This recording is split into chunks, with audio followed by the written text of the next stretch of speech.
According to the results of research on digital pedagogical practices used in COVID-19 crisis, we were able to identify best pedagogical practices in a time of digitalization.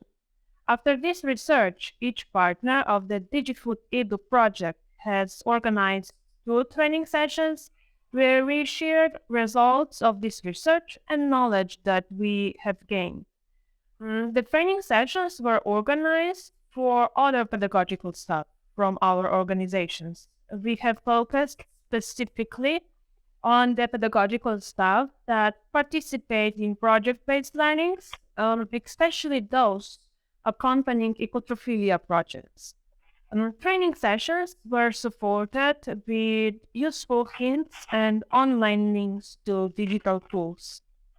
After these training sessions, our attendees implemented best pedagogical practices. And then again, we have gathered the satisfaction survey on implemented pedagogical practices.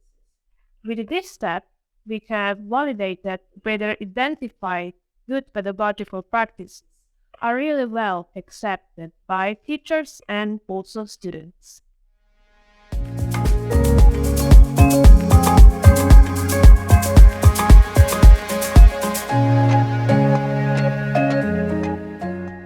From our experience with distance learning during the COVID crisis, it appears that exclusive digital teaching is a pro-pedagogical practice over time.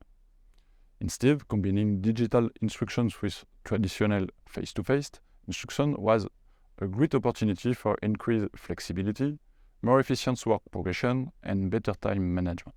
In particular, online exercise or demonstrations of lab equipment can be very useful in preparing students for face-to-face work. The digital experience that teachers gained during COVID shift practice toward a broader use of digital tools. In particular, several digital tools, Lab, Kahoot, Mentimeter, can be used to improve motivation and interaction with students in online and face-to-face instruction.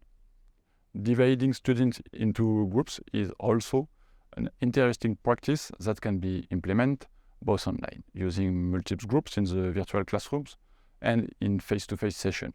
The provision of recordings of course content by teachers, experience, demonstrations, and so on, is also a common digital practice that can improve learning.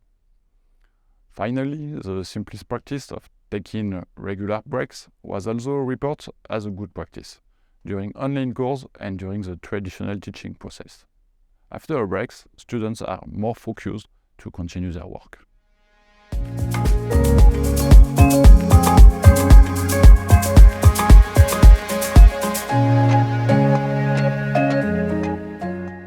When analyzing the just results of the DigiFoodEdu project, we really appreciated the ability of teachers to adapt their courses to online teaching.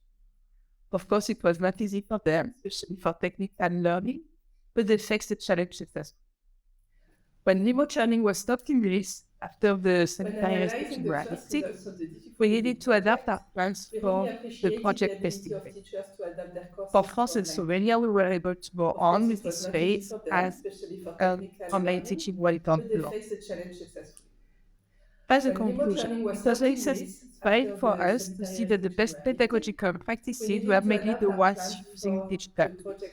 It proves the ability of teachers to adapt these formats. We hope that this experience will help teachers to review their pedagogical practices in order to improve education. At the EIG Ecotopia in Europe, our goal is to improve education in the academic sector. And as EIG Ecotopia Europe member, I am very proud to see that teachers and students learned a lot from this experience. I am sure ways of teaching will improve with the digital era for the benefit of the food industry.